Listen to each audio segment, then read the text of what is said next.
Andrew in Fresh Meadows. Hey, Evan, how you doing? Good. What's up? Two things I want to bring up. First of all, did you see Concussion yet? I have, yes.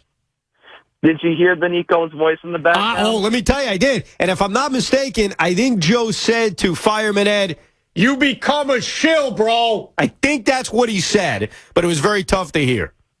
All right. Now, about the Giants, specifically Tom Coughlin, if I'm Coughlin today, I'm definitely paying attention to that Steelers-Bengal game because if I'm Coughlin, I'm thinking, do I really want to go to Philadelphia where I'm going to have this quarterback who always gets hurt? Or am I going to think about possibly getting an interview for that Cincinnati job and possibly win with this quarterback who has elite status? Andrew, here's the thing. And we mentioned this at the top of the show. Tony Page brought this up earlier this morning about Tom Coughlin and Cincinnati. And, of course, just pure speculation. Marvin Lewis has a job, and I'm not a believer that Marvin Lewis deserves to lose his job. I think Marvin Lewis, despite the failures in the playoffs, and it could become historic later tonight if he loses, I don't think he deserves to be fired.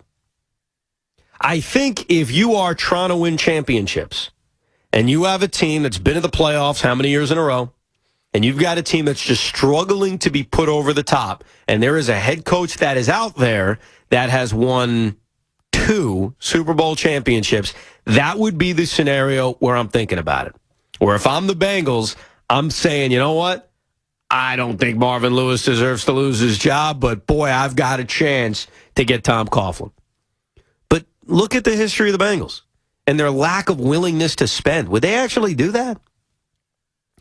Would they fire a guy 5 straight years in the playoffs, 5 straight losses, 6 out of 7 years in the playoffs, 6 out of 7 straight losses, and probably spend big money to get Tom Coughlin to come? I don't think it's in the Bengal DNA. That's the thing. Does it make sense in theory? This would be the one guy that's available where after 13 years of a head coach who for the most part has been damn good for a franchise that was awful for the decade plus before he arrived, he'd be the one guy realistically I would consider doing it for. But I don't think the scenario is realistic because it's not in the Bengal DNA to do something like that. But think about that, 13 years with the Bengals.